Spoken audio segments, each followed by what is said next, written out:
Pourquoi tu pleures? Tu ne veux pas comprendre. Salut YouTube, comment ça va? Oui, cette vidéo est la première d'une longue lignée parce que j'ai envie de tenter un nouveau concept. À côté des ça veut dire quoi dont on a déjà 14 ou 15 épisodes, et ben on va commencer les pourquoi. J'aime beaucoup les quoi, manifestement. Ce concept consiste à se poser des questions qu'on n'a pas l'habitude de se poser. Pourquoi t'as pas osé faire un truc? Pourquoi t'as trompé ta meuf? Pourquoi ceci? Pourquoi cela? J'ai une multitude d'idées, de vidéos sur le pourquoi. Bien entendu, comme d'habitude, je vous demanderai à chaque fois sur Instagram de me raconter pourquoi tu as vécu cette situation et pourquoi tu as agi de cette façon-là. Je trouve que c'est vraiment passionnant de questionner les gens sur les raisons pour lesquelles ils ont agi de telle ou telle façon alors que socialement c'est pas trop acceptable. Bien entendu, je garderai l'anonymat de chacun. J'ai compris que c'était très important, notamment sur cette chaîne YouTube où on parle d'amour, de sentiments. Ce sont des choses très intimes et très personnelles et je comprends bien évidemment que ce soit important pour chacun. Voilà, le concept de hashtag pourquoi Nad est désormais présenté. Ce sera tous les mercredis à 18 h et sur ce, on va pouvoir commencer. Donc le sujet d'aujourd'hui c'est pourquoi j'ai pas osé. Alors au départ je voulais faire pourquoi j'ai pas osé faire le premier pas. Je me suis dit que c'était peut-être un tout petit peu trop restreint comme sujet. Donc pourquoi j'ai pas osé faire n'importe quoi en fait. Je vous ai posé la question sur Instagram, vous avez été très nombreux à répondre. C'est parti. Première réponse très intéressante de Ness. Forcément la peur du rejet, je suppose. On dit bien que le ridicule ne tue pas, mais en fait si, il tue notre détermination. Waouh, c'est lourd, c'est dur ce que tu dis Ness. Et en même temps, on peut te comprendre, effectivement. Si t'as pas osé faire le premier pas vers quelqu'un, j'ai énormément de réponses. C'est évidemment la réponse qui revient le plus. J'ai peur du rejet, j'ai peur du râteau, j'ai peur qu'ils me disent non. Mais en même temps, est-ce que même le fait de se prendre un non dans la gueule, ça peut pas faire un peu de bien? Est-ce que le fait de se prendre un non, c'est si dur que ça? Alors forcément, bien sûr, sur le moment, c'est dur. Tu vas poser une question, tu espères un oui, tu te prends un non dans la gueule.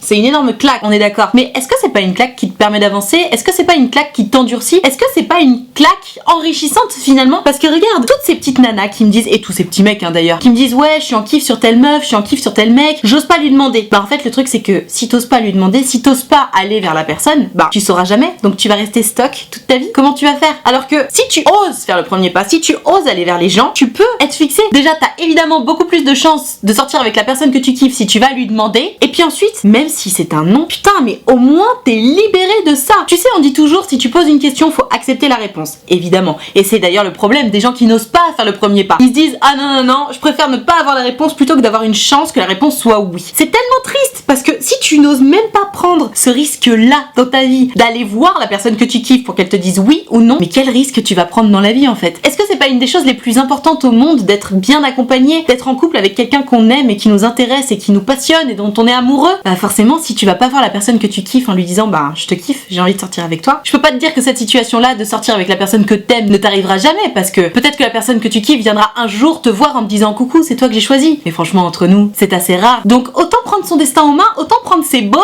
et y aller.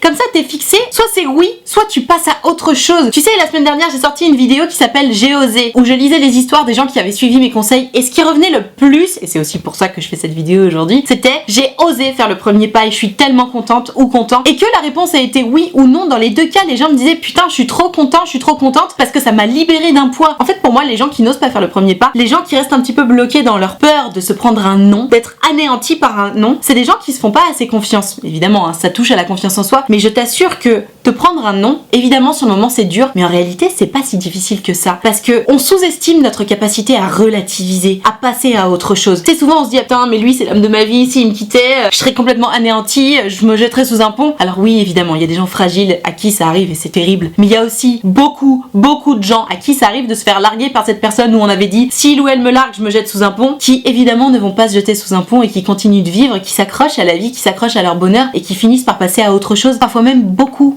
plus vite que ce qu'elle pensait. Donc quand Ness me dit le ridicule ne tue pas, mais en fait si, il tue notre détermination, évidemment le fait de t'être pris un non par une personne, ça va tuer ta détermination à vouloir être avec cette personne parce qu'elle t'aura dit non, mais ça va pas tuer ta détermination pour la suite. Au contraire, ça va te redonner l'espace et le champ libre pour t'intéresser à une nouvelle personne et pour essayer de construire quelque chose de nouveau. C'est hyper positif. Tout ce qui peut te faire avancer, que ce soit des oui ou que ce soit des non, c'est toujours positif. Il faut vraiment garder ça à l'esprit.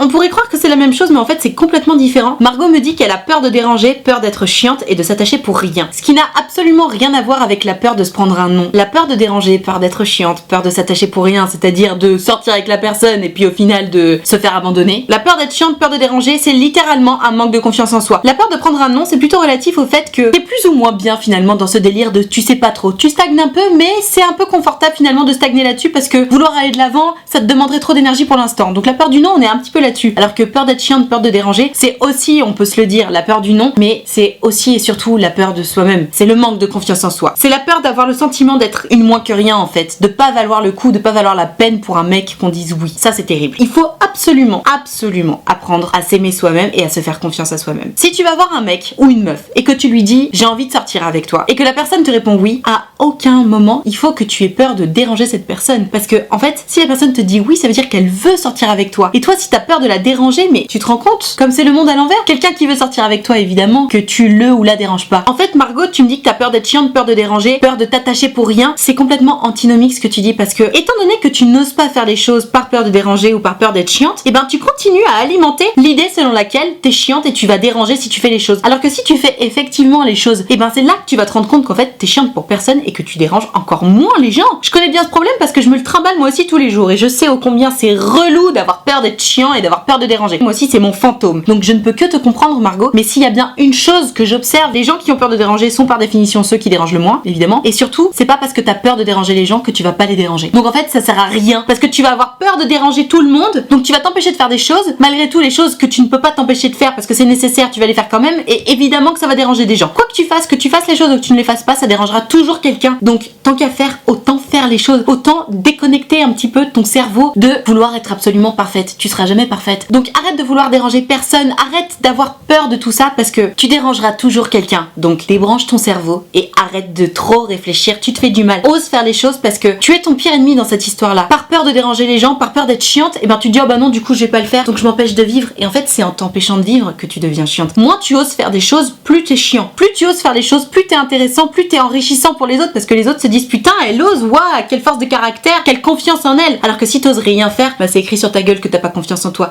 Et donc les gens auront moins envie de rester avec toi, moins envie de te dire oui, tout simplement. C'est un cercle vertueux. Plus tu oses, plus tu as confiance en toi, plus les gens ont envie de te dire oui, tout simplement.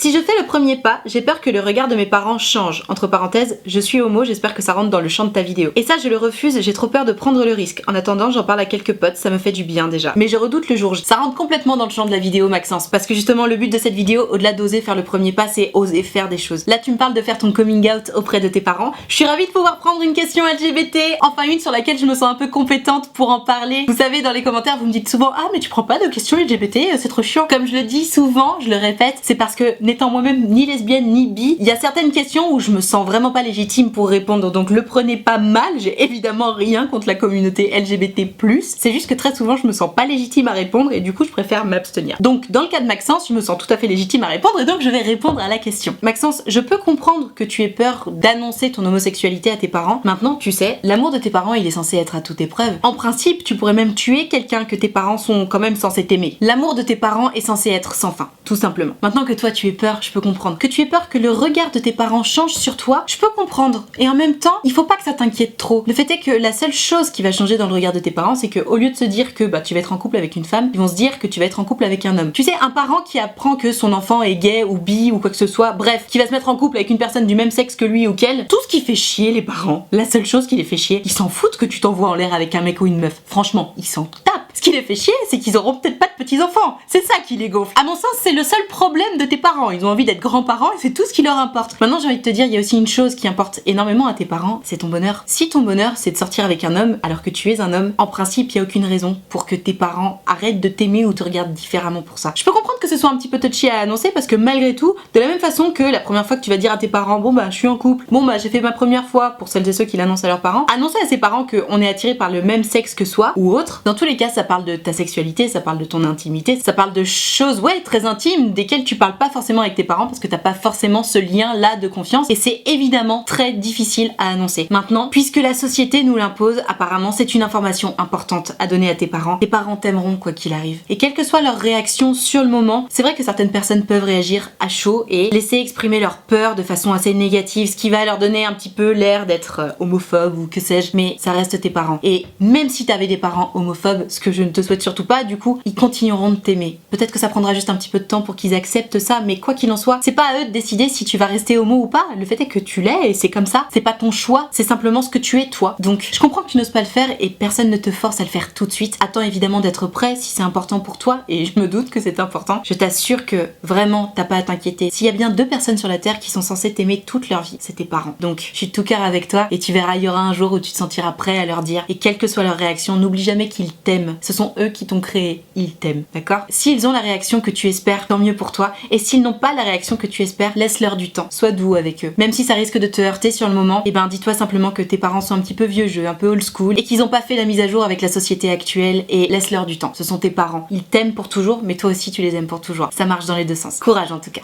Intervention très intéressante d'Audrey, la peur du rejet, évidemment, la peur des moqueries et de la déception. La peur des moqueries, c'est vraiment très intéressant ce que tu dis Audrey, parce que c'est la preuve que tu ne fais pas toutes ces choses-là que pour toi. Tu le fais aussi pour les autres. Et ça, c'est encore une fois, évidemment, un problème de confiance en soi. C'est-à-dire que la peur du rejet, à la limite, je peux comprendre. Tu vas faire un premier pas vers quelqu'un, que ce soit pour lui proposer de sortir avec toi, que ce soit pour annoncer ton homosexualité à tes parents ou autre, tu vas faire un premier pas vers quelqu'un. Tu as peur du rejet, évidemment, je comprends. C'est directement lié à ta démarche à toi. Tu demandes quelque chose à quelqu'un, tu demandes une réponse, la réponse est oui ou non. Non, c'est le rejet, bon, tu te le prends dans la gueule, c'est chiant, mais au moins tu passes à autre chose. Les moqueries, c'est les gens qui n'ont rien à voir avec ta démarche, mais qui se permettent de juger ce qui se passe. C'est donc finalement le regard des autres, que les autres approuvent ta décision ou qu'ils la désapprouvent en se moquant de toi. Si tu as peur des moqueries, Audrey, c'est la preuve que tu donnes beaucoup trop d'importance au regard des autres. Et en même temps, on peut pas s'empêcher de le subir, ce regard des autres. Admettons, tu vas oser, j'en sais rien, chanter une chanson au karaoké. C'est un truc qu'il faut oser faire. Ou alors t'as osé danser en boîte, sur le podium, en boîte de nuit, devant tous tes copains. C'est un truc qu'il faut oser faire. Et surtout, c'est quelque chose que tout le monde n'ose pas faire. Aller prendre le micro et chanter devant tout le monde, aller danser sur le podium en boîte de nuit. Alors c'est sûr, avec quelques vers c'est plus simple, mais dans tous les cas, tout le monde n'ose pas le faire. Et ben, si toi tu oses le faire et qu'on se moque de toi autour, je peux comprendre que ce soit pas agréable. Et je peux comprendre que tu craignes ça. Toujours est-il que, quelles que soient les moqueries autour de toi, ta meilleure armure contre ça, c'est de te dire, mais vous pouvez bien rigoler les gars, en attendant, moi je l'ai fait, moi j'ai des balls, moi j'ai pris mon destin en main en fait. J'avais envie de faire telle chose et je l'ai faite. Et toi, est-ce que tu peux en dire autant? Et n'importe qui va se moquer de toi sur telle ou telle chose, tu peux être sûr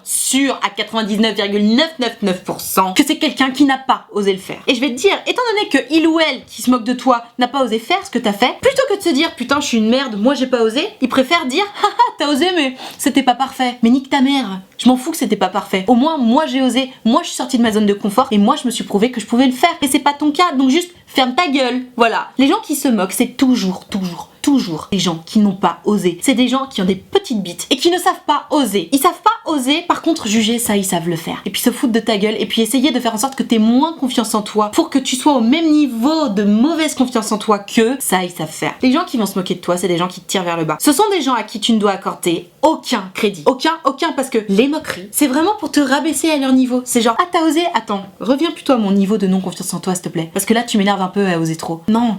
Les gens qui vont se moquer de toi, c'est des gens avec qui il faut surtout pas passer du temps. Vraiment. Et même parfois, et c'est là que c'est le plus dur, c'est quand tes amis, tes vrais amis se moquent de toi. Alors ça peut être évidemment gentil, de la taquinerie, etc. Mais ça arrive que tu sais, parfois tes vrais amis, ils se moquent vraiment de toi. Alors là, s'il s'agit de quelqu'un à qui tu tiens vraiment, c'est important d'avoir une vraie discussion. Si ça se reproduit régulièrement, je reçois souvent des messages de gens qui me disent ouais, ma meilleure amie, elle se fout tout le temps de ma gueule, elle arrête pas de me rabaisser, ça me saoule. Si une personne que tu considères comme ton amie te rabaisse tout le temps, si cette personne est chère à tes yeux et que tu veux rester amie avec elle, et une conversation avec cette personne en lui disant écoute, je comprends que ça te fasse marrer, mais moi ça me saoule, donc arrête de me rabaisser s'il te plaît, et après t'avises. Si il ou elle arrête de te rabaisser, bon ben c'est cool. Si il ou elle continue, distance. Le plus important, c'est toi. Et si tu essaies de faire des choses pour prendre confiance en toi et qu'il y a quelqu'un à côté de toi qui arrête pas de te rabaisser, c'est impossible de sortir de ta zone de confort, c'est impossible d'évoluer. Et les gens qui t'empêchent d'évoluer, c'est next. Autre intervention très intéressante et un peu triste malheureusement, peur de se prendre avant ou d'avoir un retour méchant.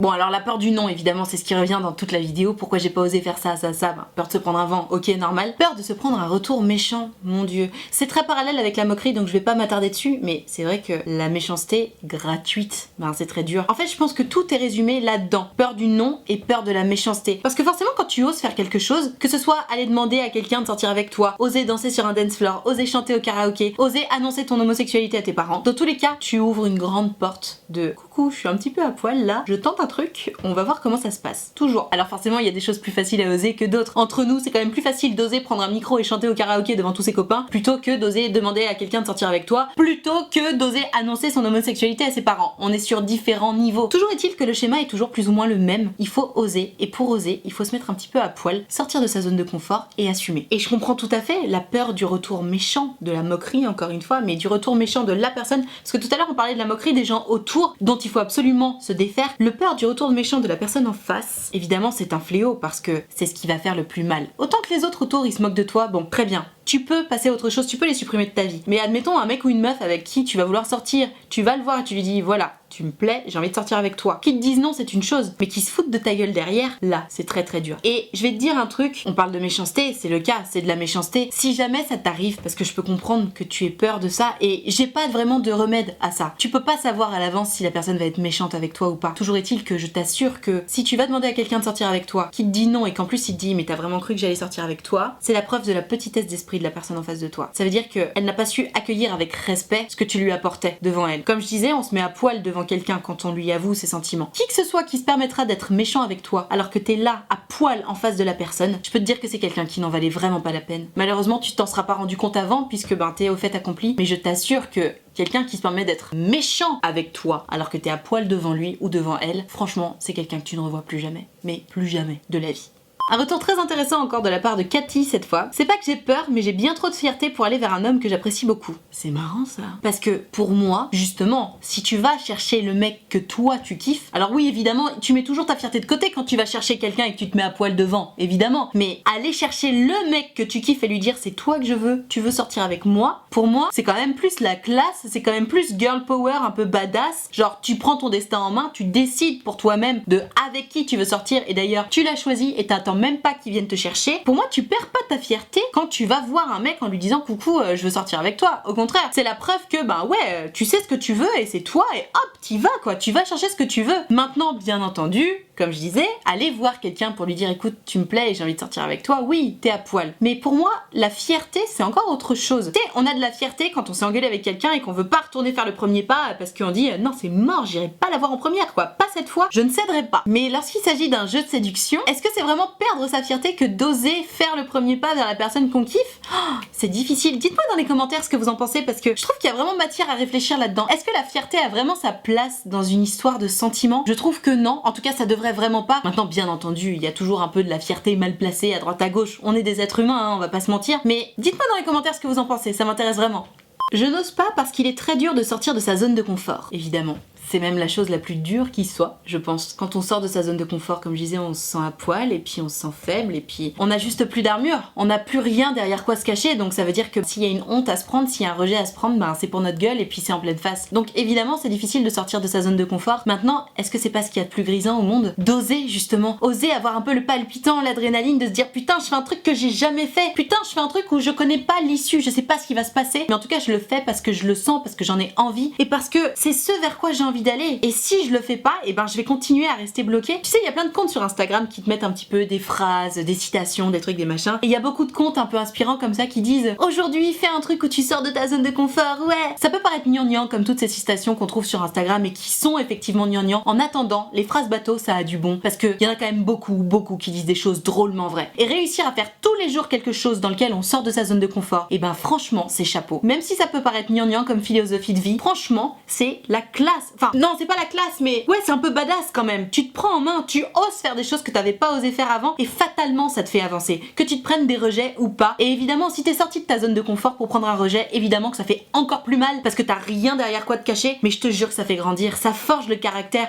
ça t'enrichit en fait. Parce que déjà, ça te fait encore plus de choses à raconter, ça te fait gagner en force de caractère comme je le disais. Et puis, à force d'oser, on ose de plus en plus. C'est un cercle vertueux. Plus tu oses, plus tu es accepté par les autres, plus tu te dis que c'est une bonne chose d'oser. Et ça finit par devenir une habitude. Et qu'est-ce qu'on se sent mieux quand on ose faire les choses. Oser, oser, oser, même si c'est pas facile. La zone de confort, c'est pas quelque chose dans lequel on doit rester en permanence. Au contraire.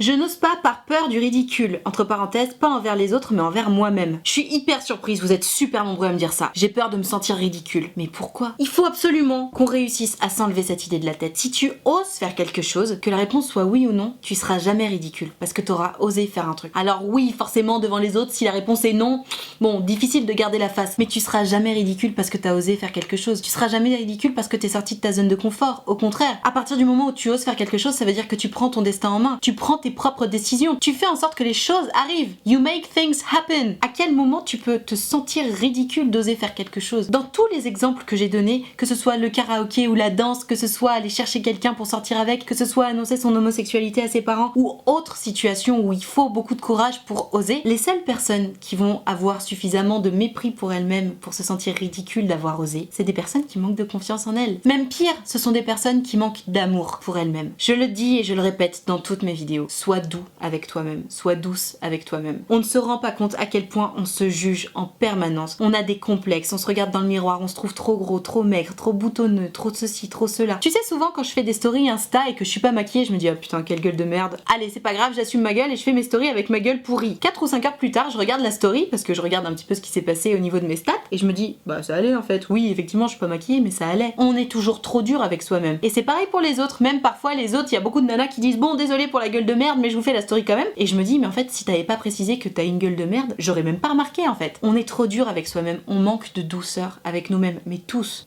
et moi la première. Apprenons à être doux avec nous-mêmes, apprenons à être fiers de nous-mêmes. C'est incroyable à quel point on est dur avec nous-mêmes. Vraiment, c'est beaucoup trop. La prochaine fois que tu oseras faire quelque chose et que tu te sentiras ridicule parce que ça aura été un échec, dis-toi que, en fait, à aucun moment c'est un échec. Tu sais, il y a cette phrase, encore une fois bateau, citation Instagram, mais ça a du bon. Je ne perds jamais, soit je gagne, soit j'apprends. C'est vrai, putain, c'est vrai. Alors oui, c'est la phrase qu'on trouve sur Instagram, mais putain, c'est hyper vrai. Si ça peut te faire du bien de t'abonner à des comptes Instagram avec des citations niaiseuses comme ça, vas-y, parce que, ouais, c'est niaiseux, en attendant, ça fait du bien et surtout, c'est vrai. À aucun moment tu auras perdu quelque chose si tu as osé, même si tu t'es pris un râteau, parce que t'auras appris, tu seras allé de l'avant, t'auras pris ton destin en main, t'auras osé simplement, tu seras sorti de ta zone de confort, ça aura fait de toi quelqu'un qui a osé, donc quelqu'un de plus intéressant avec encore une nouvelle anecdote à raconter, et juste t'auras porté tes balls quoi. Ça c'est la classe, c'est badass, ok? À aucun moment il faut avoir honte d'avoir osé, jamais, jamais.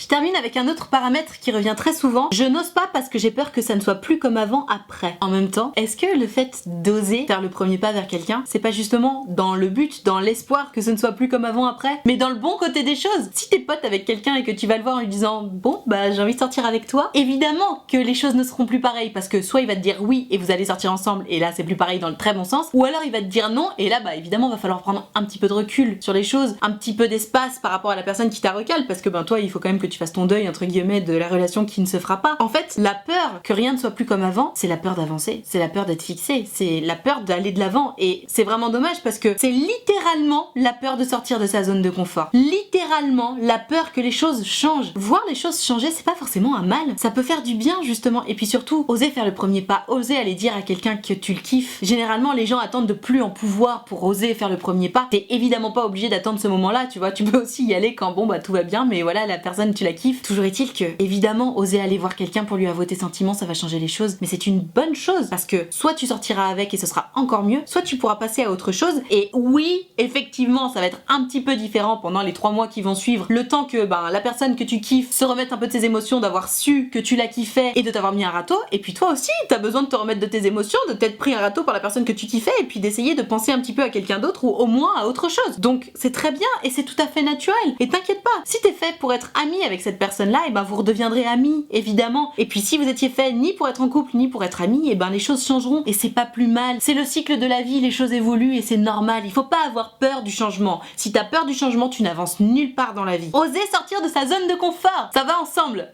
Voilà, c'est déjà la fin de ce Pourquoi Nad numéro 1. J'espère que le concept t'a plu. Juste pour petite précision, je vous ai donc demandé à tous sur Instagram de me raconter pourquoi vous avez tendance à ne pas oser faire le premier pas ou faire autre chose. Il y a certaines personnes qui n'ont pas très bien compris le concept et qui m'ont posé d'autres questions. Genre, pourquoi je n'ose pas quitter mon mec? Non, le concept de la vidéo, c'est vraiment moi qui te pose la question de pourquoi t'as pas osé faire ça et toi tu me donnes les raisons pour lesquelles t'as pas osé. La semaine prochaine, pour le Pourquoi Nad numéro 2, je vais faire pourquoi j'ai trompé ma meuf ou mon mec. Il faudra me dire pourquoi t'as trompé ton mec ou pourquoi pourquoi t'as trompé ta meuf, pas d'autres questions qui vont avec. Les questions c'est pour le ça veut dire quoi. Les réponses c'est le pourquoi nad, ok?